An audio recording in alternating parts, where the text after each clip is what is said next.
Hi, I'm Mary Beth Tinker, and I'm celebrating the First Amendment and students who respect it and use it. Freedom of religion, free speech, freedom of the press, the right to peaceably assemble and petition. These are foundations of our democracy, and they also help to guide us in knowing how to get along with each other, especially when we disagree or when things get controversial. I learned about getting along when I grew up in Iowa in the church, where my father was a Methodist minister, and also later in the Quaker meetings where my family attended. Love, peace, understanding, respect for others, these were the values that I grew up with. In school, I learned about democracy, and I also learned about democracy on the news, where children were marching and singing in Birmingham, Alabama, and in Selma for racial justice. It was mighty times, just like now. By Christmas of 1965, the Vietnam War was on the news. Now we saw soldiers lying on body bags and children running from their burning huts.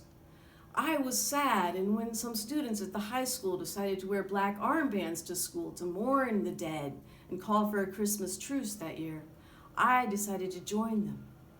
But for wearing black armbands to school, we were suspended. And some people in Des Moines got really mad and started sending us hate mail and threatened to bomb our house and threw red paint at our house. And one lady even threatened to kill me. The haters came out in force. And that's when the American Civil Liberties Union also came out to help us. They challenged our suspensions all the way to the Supreme Court, which handed down a landmark ruling on February 24th, 1969, 48 years ago, saying that students do have First Amendment rights in the public schools. Yes, there would be limits, but there are also limits to the First Amendment rights for adults as well. Now students are speaking up again and standing up about the issues that affect their lives all over the country. Recently, I heard about a boy at Newton High School in Iowa. He's standing up for his rights. He's transgender. I was happy to hear that the school had been treating him with respect and dignity, and that the administration has been supportive. But recently, I've been disappointed to hear that he's been disrespected and that his rights have been violated.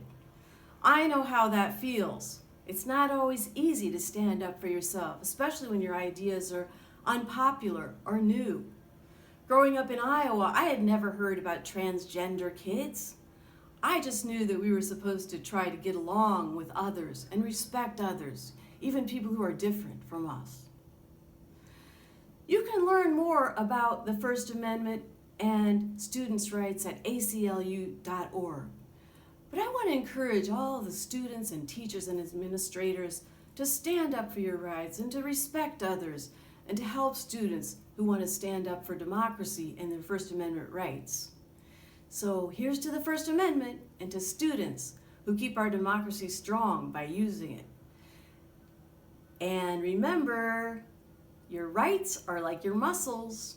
If you don't use them, you could lose them. Thank you.